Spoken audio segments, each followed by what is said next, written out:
Hola amigos, vengo este día a ofrecer esta capacitación en técnicas de mantenimiento de equipos de refrigeración y aire acondicionado, la unidad 2.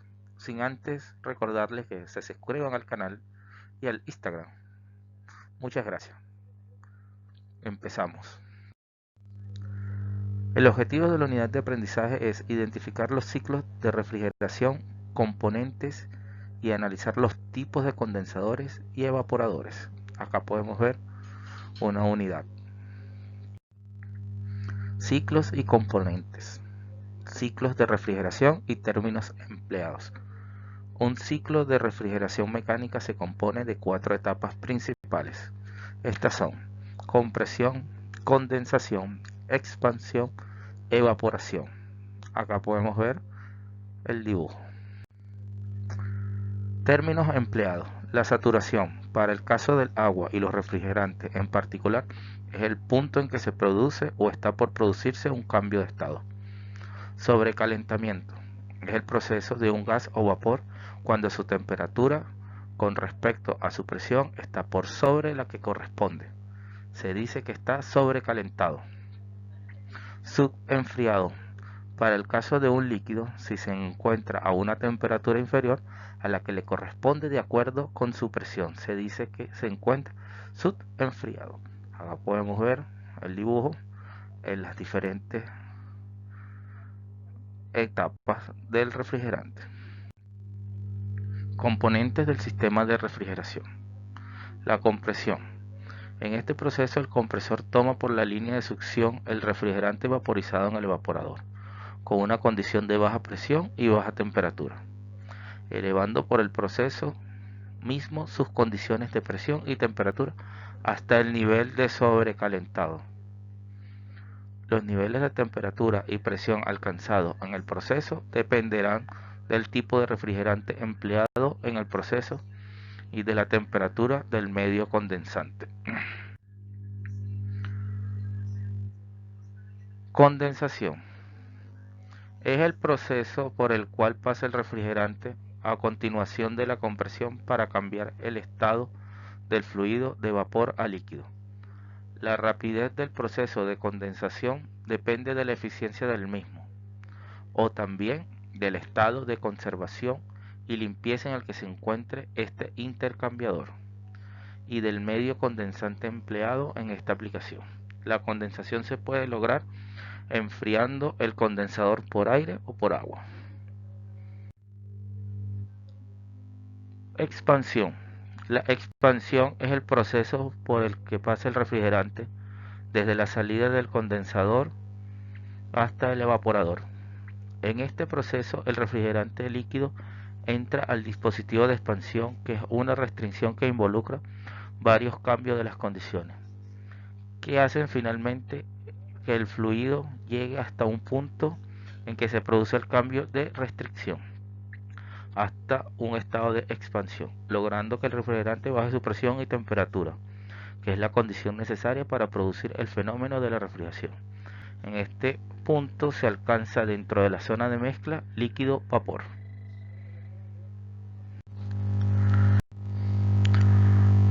Continuamos. Evaporación. Una vez alcanzada la condición de temperatura y presión, el refrigerante dentro del evaporador está en el punto adecuado para absorber calor, y a la salida de este ha cambiado totalmente de estado, de mezcla líquido-vapor a baja presión y temperatura. Este vapor es absorbido por la succión del compresor e iniciar nuevamente el ciclo de refrigeración por compresión. Características de refrigerante y refrigerantes usados. Refrigerante.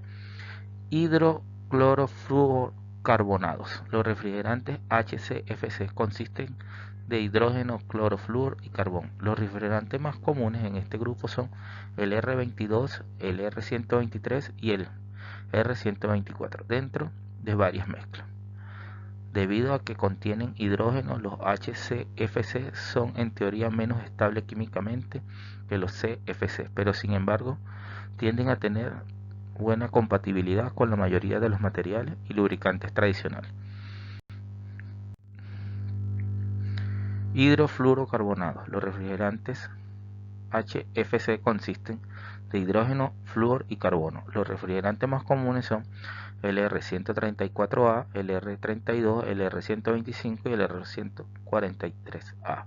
La mayoría incluye dentro de las mezclas tales como R404A, R407C y R410A.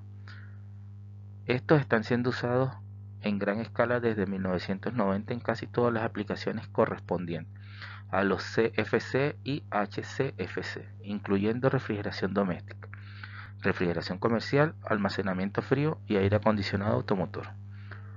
Los HFC son generalmente estables químicamente y tienen tendencia a ser compatibles con la mayoría de los materiales. Sin embargo, no son miscibles con los lubricantes tradicionales y por lo tanto se emplean otros lubricantes del tipo sintético.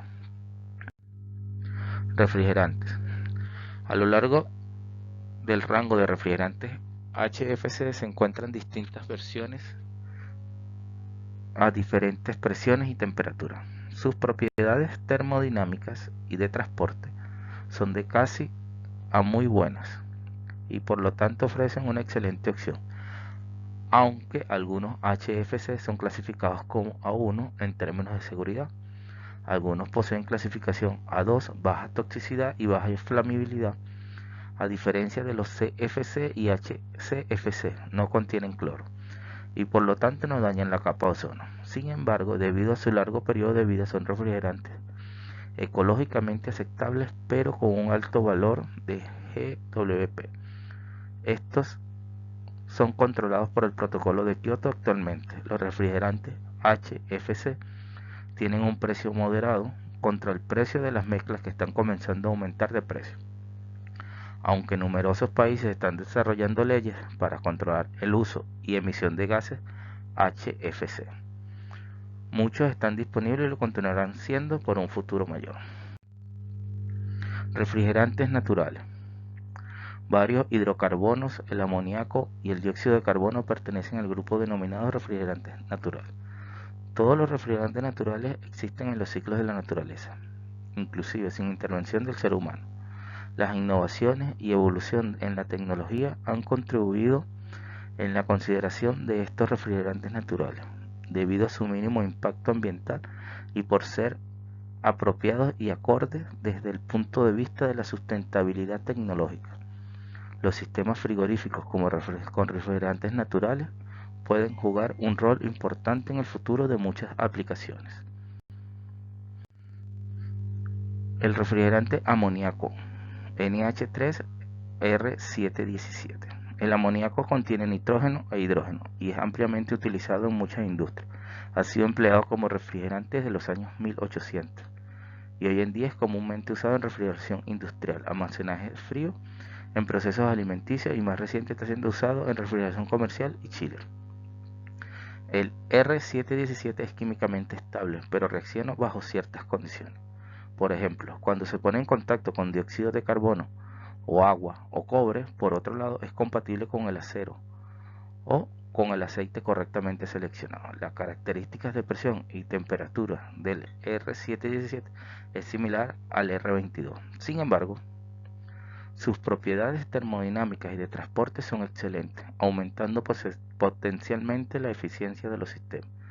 Debido a su alto grado de toxicidad y baja inflamabilidad, posee una clasificación igual a B2, a diferencia de los gases fluorados.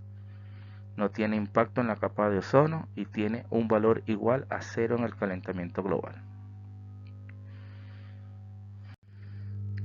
Aceites usados. Hoy en día existen tantos aceites lubricantes como refrigerantes en el mercado de la refrigeración y el aire acondicionado. Los fabricantes de componentes siempre especifican el tipo de aceite para cada modelo. Uno de los errores más comunes mientras se realiza el servicio es no verificar el aceite apropiado para el compresor. Esto podría provocar un daño en el sistema debido a la compatibilidad con el refrigerante y componentes del sistema. En sistemas herméticos se encuentra en íntimo contacto con los devanados del motor eléctrico. El aceite, por lo tanto, debe tener una buena compatibilidad y tener propiedades térmicas estables. Lubricante en todo tipo. Aceites usados. Las propiedades de un buen aceite lubricante son: bajo contenido de cera. La separación de la cera del aceite del refrigerante puede llegar a crear una obstrucción en la válvula de expansión termostática o controles de orificio. Buena estabilidad térmica. No debería formar depósitos de carbón en el compresor, en lugares tales como la válvula de descarga del compresor. Debe tener una buena estabilidad química para tener una pequeña o ninguna reacción química con refrigerantes o con materiales propios del sistema frigorífico. Un bajo punto de fluidez. Esto es la habilidad del aceite de permanecer en estado de fluidez a la temperatura más baja del sistema. Una buena miscibilidad y solubilidad. En esta propiedad asegura que el aceite retornará hacia el compresor, aunque un excesivo puede resultar en un lavado del aceite lubricante en las partes móviles. Bajo índice de viscosidad. Esta es la habilidad del aceite lubricante de mantener una buena lubricidad a altas temperaturas y una buena fluidez a bajas temperaturas. Proveer un buen film lubricante en todo el tiempo. Tipos de dispositivos de expansión. La misión de los elementos de expansión es la de controlar el paso de refrigerante y separar la parte de alta con la de baja. En diferentes tipos de elementos de expansión son tubo capilar, válvula de expansión termostática, distribuidor. Los tubos capilares se utilizan habitualmente como elementos de expansión en pequeñas instalaciones por las razones siguientes: facilidad de instalación, bajo costo, fiabilidad, no hay piezas en movimiento y permiten la utilización de compresores de bajo par de arranque por el buen equilibrio de presiones. Cuando el refrigerante líquido entra dentro del tubo capilar se produce una estrangulación, aumenta la velocidad y disminuye la presión. Debido a esto, parte del líquido se evapora al cambiar de presión. Para evitar que se evapore todo el líquido antes de entrar al evaporador, se suele soldar junto con la línea de aspiración para evitar que robe calor del exterior. Válvula de expansión termostática. La válvula de expansión termostática está formada por el bulbo. Es un elemento cargado con el refrigerante que hay que controlar. La presión que ejerce este refrigerante depende de la temperatura al final del evaporador y actúa sobre el orificio calibrado de la válvula. La presión del bulbo es presión de apertura. A más temperatura, mayor apertura. Tornillo de recalentamiento va ajustado de fábrica a 4 grados. Respecto la presión de baja. La presión que ejercemos con el tornillo contrarresta la presión del bulbo. Válvula de expansión termostática, equilibrio interno. Una vez entra el refrigerante en el evaporador, va robando calor del medio a enfriar y se va evaporando hasta el momento que no llega líquido al bulbo y lo enfría. La válvula de expansión no cerrará. Cuando conseguimos enfriar el bulbo y el recalentamiento es de 4 grados, empezamos a cerrar la válvula. Una vez cerrada, la válvula aumenta el recalentamiento y por lo tanto la presión del bulbo vuelve a abrir la válvula. Este tipo de válvulas no son recomendadas para evaporadores que existan grandes pérdidas de presión.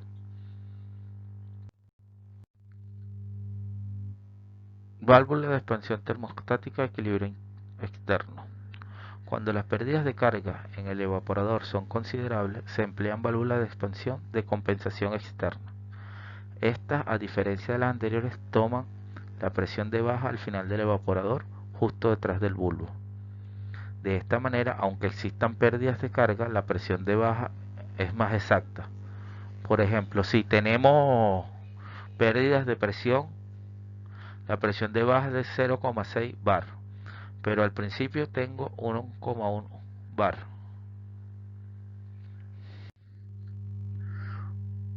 El diagrama de una conexión de válvula de expansión termostática. En la figura 1 vemos una válvula de expansión con igualador interno. La válvula de termoexpansión con igualador interno en un evaporador con una caída de presión de 10 psi.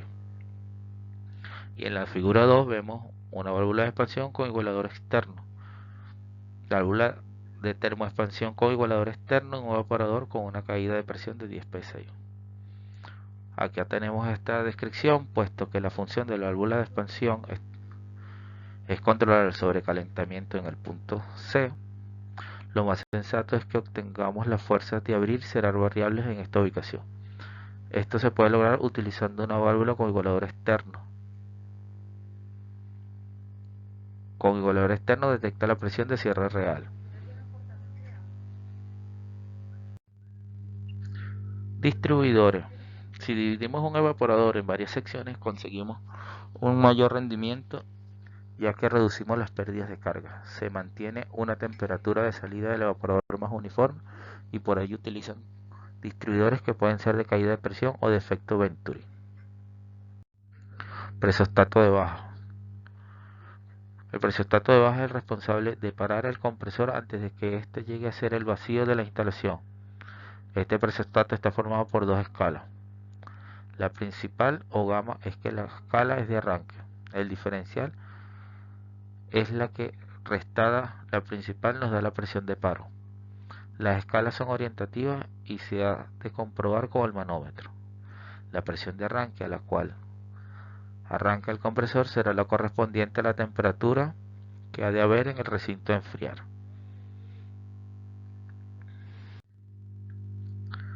Elementos de un sistema. De lo contrario, si es inferior tendremos falsas arrancadas y si es superior el compresor no arrancará hasta que la temperatura de la cámara no sea elevada. La presión de parada será normalmente entre 0 y 0,1 bar, por ejemplo. Para que un compresor arranque a 1,5 y pare a 0,1 principal es 1,5 bar, diferencial 1,4 bar. Todos los presostatos tienen una estrangulación para evitar golpes de presión en el fuelle. Presostato de alto. La función de parar la instalación cuando la presión de esta es excesiva. La escala principal es de parada y suele poner stop. El diferencial es de arranque, por ejemplo.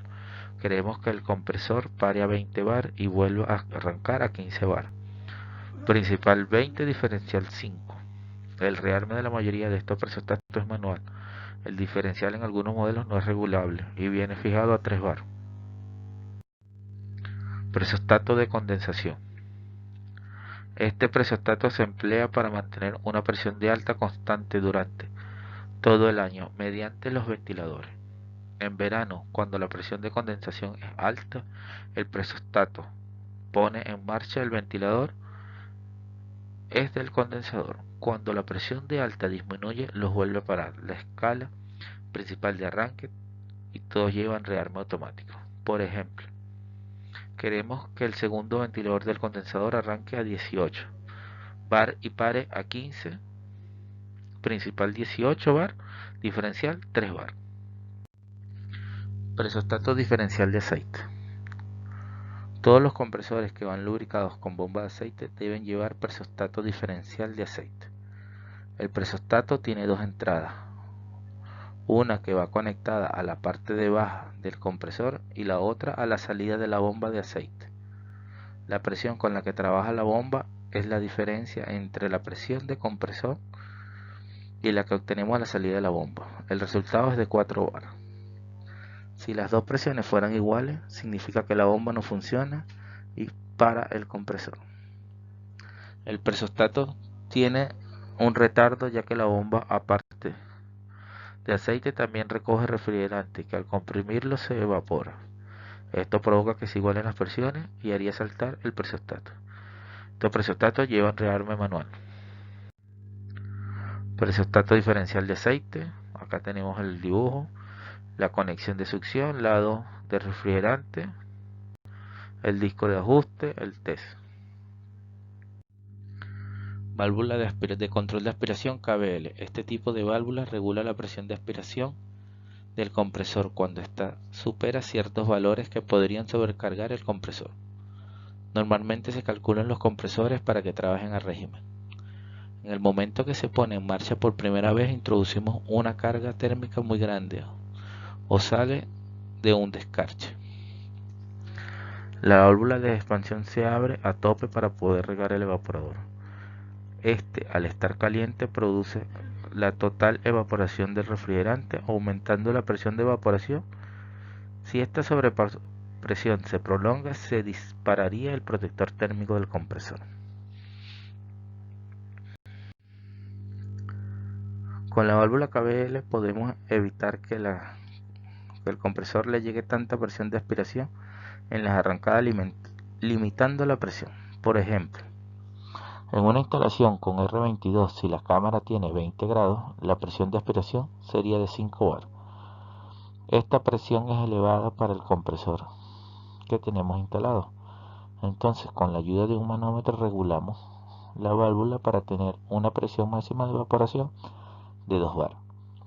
La válvula, mientras tenga una presión superior a 2 bar, irá cerrando para limitarla. En el momento que la máquina trabaje régimen y consigamos una presión inferior a 2 bar, la válvula no actúa. Se debe instalar lo más cercano posible al compresor. Válvulas de control de condensación, KBR o KBD. La válvula KBR se coloca a la salida del condensador para aumentar la presión de condensación cerrando el paso de refrigerante. Hasta que no alcanza la presión a la cual hemos ajustado, no abre y por lo tanto llenamos el condensador de líquido haciéndolo más pequeño. De esta manera aumentamos la presión, pero también dejamos el calderín sin presión. Para evitar esto se coloca junto a una KBD que inyecta gas caliente al calderín. Normalmente mantiene un bar por debajo de la presión de la línea de líquido. Las KBD se usa también para aumentar la presión de alta, comunicando la alta con la baja para aumentar la presión de descarga. En verano no actúa ninguna de las dos válvulas. Separador de partículas. El separador de partículas se encuentra al final del evaporador en instalaciones de baja temperatura y que están alimentados por tubo capilar. Como en este tipo de instalaciones no existe ningún elemento de regulación, con este elemento evitamos que lleguen gotas de líquido al compresor, sobre todo en las arrancadas. Se utiliza como refrigerantes muy miscibles con el aceite, ya que si no acumularía este en el fondo del separador. Es imprescindible que lleven este elemento en los compresores rotativos, ya que estos, en contra de los alternativos, aspiran directamente de la aspiración y no permiten ni una gota de líquido. Separador de aceite. En cualquier sistema de refrigeración, el refrigerante y el aceite están siempre presentes. El refrigerante es requerido para el enfriamiento y el aceite ha de utilizarse exclusivamente para la lubricación del compresor. La proporción de miscibilidad en esos dos componentes depende directamente del tipo de refrigerante y de los valores de temperatura y presión de trabajo. La función principal de un separador de aceite es la de separar el aceite del refrigerante y devolver este al cárter del compresor antes que afecte a otros componentes. Su uso es un renglón muy importante en instalaciones de baja temperatura. En grandes instalaciones de acondicionamiento de aire, cuando la disposición de la instalación no permite un franco retorno del aceite. En instalaciones que trabajan con evaporadores del sistema inundado o semi-inundado, cuando el compresor se haya instalado a larga distancia del evaporador y en compresores que trabajen a velocidades elevadas. La eficiencia total de un sistema se mejora considerablemente cuando se usa un separador de aceite que trabaja a bajas temperaturas de evaporación. Acá vemos la imagen donde va colocado.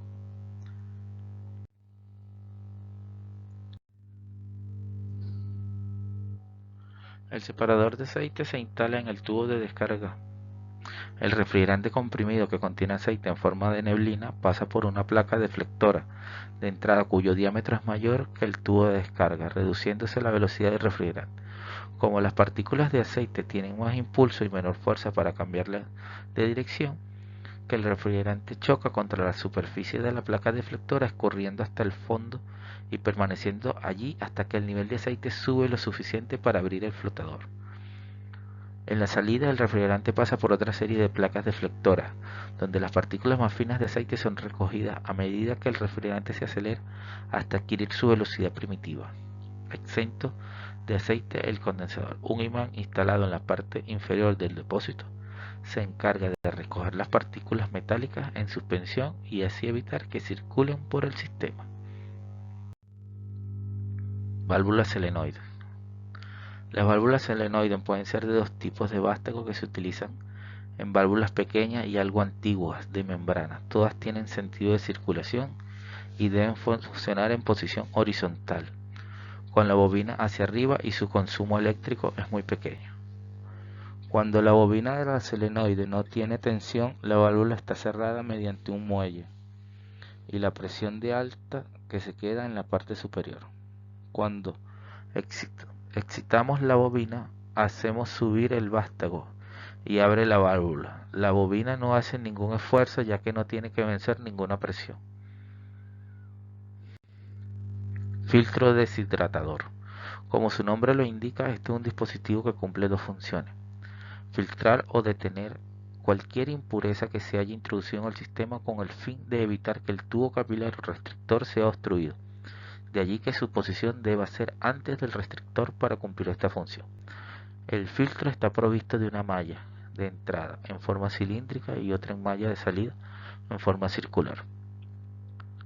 La otra función es la de remover la humedad del sistema de refrigeración. Su posición, que es en la línea líquida, o sea enseguida del condensador, hace que el material desecante actúe rápidamente absorbiendo la humedad que se haya quedado dentro, siempre y cuando la cantidad de humedad no sea superior a la que esta sustancia sea capaz de absorber. La sustancia más utilizada para la remoción de humedad en un sistema de refrigeración doméstica es la sílica gel, material que generalmente se encuentra en forma granulada.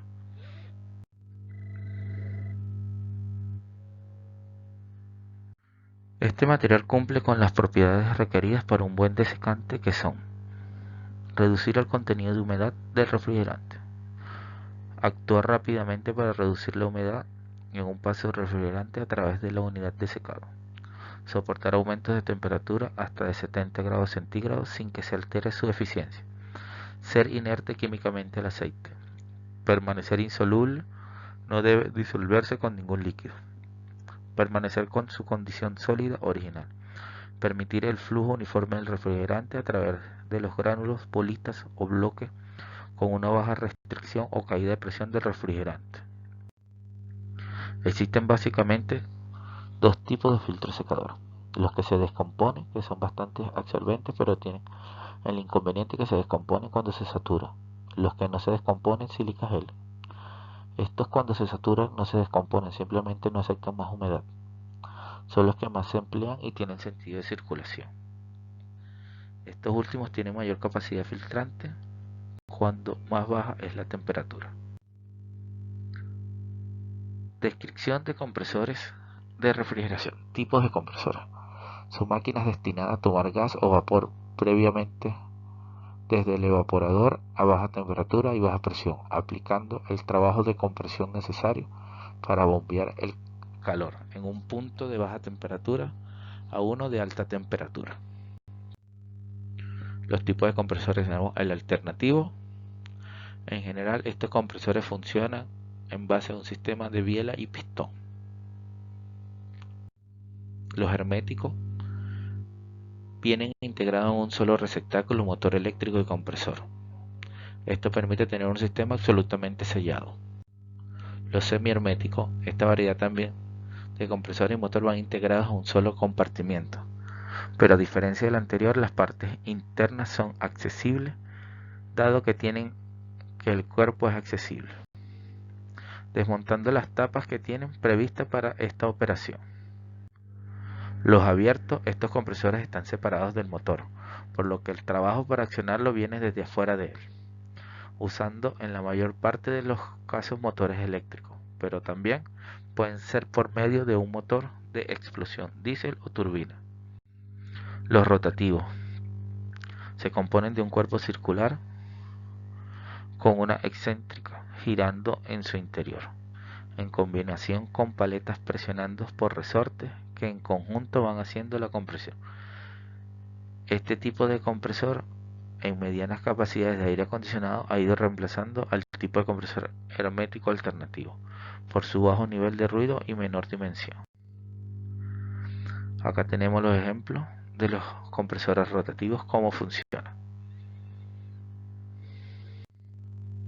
Los compresores de tornillos se componen de dos ejes con tornillos sin fin, girando a alta velocidad dentro de un compartimento. Su uso generalmente está orientado a equipos enfriadores de agua, water chiller, y para capacidades mayores. Son de tamaño más reducidos para su capacidad en comparación con alternativos y centrífugos. Los compresores scroll son de construcción similar a los rotativos, pero compuestos por dos platos, con resaltes internos en forma de espiral, uno fijo y otro móvil. Sus movimientos son del tipo orbital, lo que quiere decir que ambos platos no giran uno con respecto al otro, sino que el plato móvil tiene un movimiento semicircular ayudado por excéntricas y una guía. Este movimiento hace que un plato respecto al otro resbalen, por así decirlo, y de este modo el refrigerante se va apretando para ir comprimiendo el refrigerante. Condensadores enfriados por aire. Usan para la evacuación del calor corrientes de aire, ya sea natural, como por el ejemplo refrigeradores domésticos. También usan corrientes forzadas por ventiladores, como el caso de equipos comerciales hasta equipos con mayor capacidad. Los condensadores enfriados por agua. La mayor aplicación de estos condensadores usa agua proveniente de varias fuentes. Las características de ellas para evacuar calor haciendo intercambio con el líquido, que tienen una transferencia térmica con el refrigerante. El agua de enfriamiento puede ser obtenida por los siguientes medios: agua de república, agua de napas, ríos, lagunas, torres de enfriamiento, condensadores evaporativos. El primer medio tiene dos inconvenientes. El agua, una vez utilizada, se pierde, con el consiguiente alto costo de operación. En tiempos de mucha demanda como el verano, la red puede resultar insuficiente, puesto que en ese caso baja la presión en el sector. Condensadores enfriados por agua. El segundo medio puede ser más seguro, pero de todos modos depende de la condición climática y geográfica, que en el tiempo pueden cambiar, por sequías, terremotos, contaminación proveniente de otras napas o por filtración.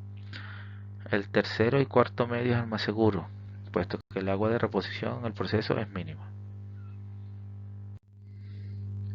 Entonces vemos acá un condensador evaporativo. Las torres de enfriamiento son equipos compuestos de un gabinete que contienen bandeja recolectora de agua, conjunto de boquillas atomizadoras, sistema de ventilación, sistema cortagotas para aminorar las pérdidas de agua por arrastre.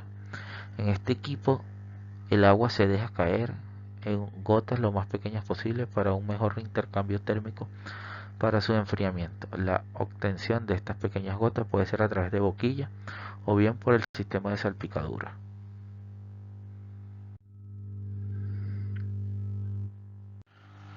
Evaporadores.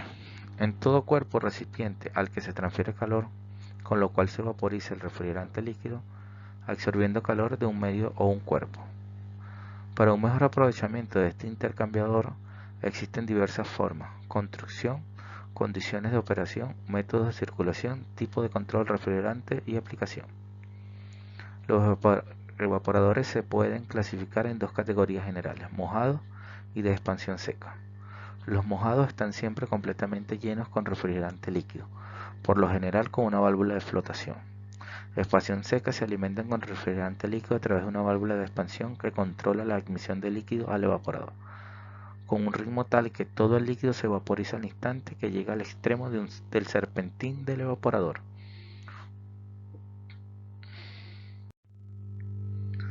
Los tres tipos principales de construcción de evaporadores son de tubo desnudo, superficie placa, tubo con aletas inundado. Acá vemos los diferentes tipos de evaporador. Análisis de los diferentes tipos de condensadores, eficiencia en circuitos de refrigeración. De los diferentes tipos de condensadores que hemos mencionado, podemos concluir que los más eficientes son los que ocupan agua para su enfriamiento, como lo son el condensador de doble tubo o multitubular A su vez, esta agua se deriva a otro sistema de enfriamiento. La tarea principal del evaporador es enfriar el medio a la temperatura deseada. Cuando el refrigerante está pasando por el evaporador, ésta utiliza el calor del fluido en su alrededor para cambiar de estado pasando a vapor. La diferencia es la eficiencia. Estas en las aletas del evaporador, al aumentar significativamente la superficie de transmisión de calor, hacen que ésta sea más efectiva.